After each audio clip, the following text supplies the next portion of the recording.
Hi అండి. నమస్తే. అతివల మనసు ఎవరికీ అర్థం కాదంటారు. నిజమే. జీవితం మొత్తం తన ఇష్టాలను వేరొకరు శాసిస్తున్నప్పుడు ఆ మనసు వారిదెలా అవుతుంది? ఆ మనసు తనకే కాదు, ఎవరికీ అర్థం కాదు. నిజం ఉన్నతమైనది, కానీ నిజాయితీతో జీవించడం అన్నది అంతకంటే ఉత్తమమైనది. చెప్పులు లేవని ఏడ్చేవాడికి కాళ్ళు లేనివాడు కనిపించేంతవరకు అర్థం కాలేదట తాను ఎంత అదృష్టవంతుడినో అని.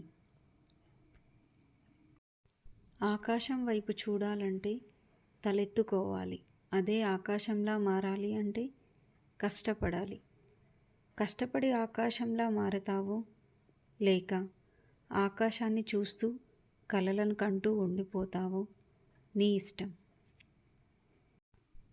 మంచితనం అనేది ఒక మహావృక్షం లాంటిది.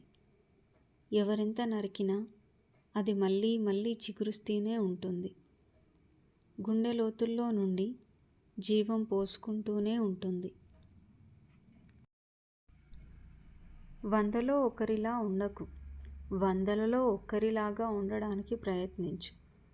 మెరిసేదంతా బంగారం కానట్టే మధురంగా వినిపించేదంతా మంచిది కాకపోవచ్చు. అన్యాయం చట్టమైనప్పుడు ఎదిరించడమే నీ బాధ్యత కావాలి. మార్చలేని గతం గురించి ఆలోచిస్తే నీ ప్రమేయం లేకుండానే నీ భవిష్యత్తు మారిపోతుంది.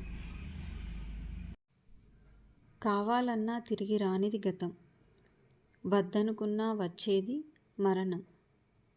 ఎంత ఉన్నా చాలనిది ధనం, ఖర్చు పెట్టినా కొనలేనిది స్నేహం.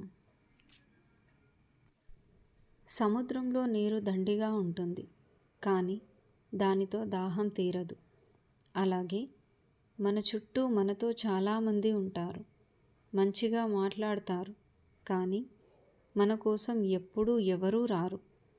మన బాధ మనమే భరించాలి, మన బరువు మనమే మోయాలి. నా వీడియో మీకు నచ్చినట్లయితే please like and subscribe. Thank you.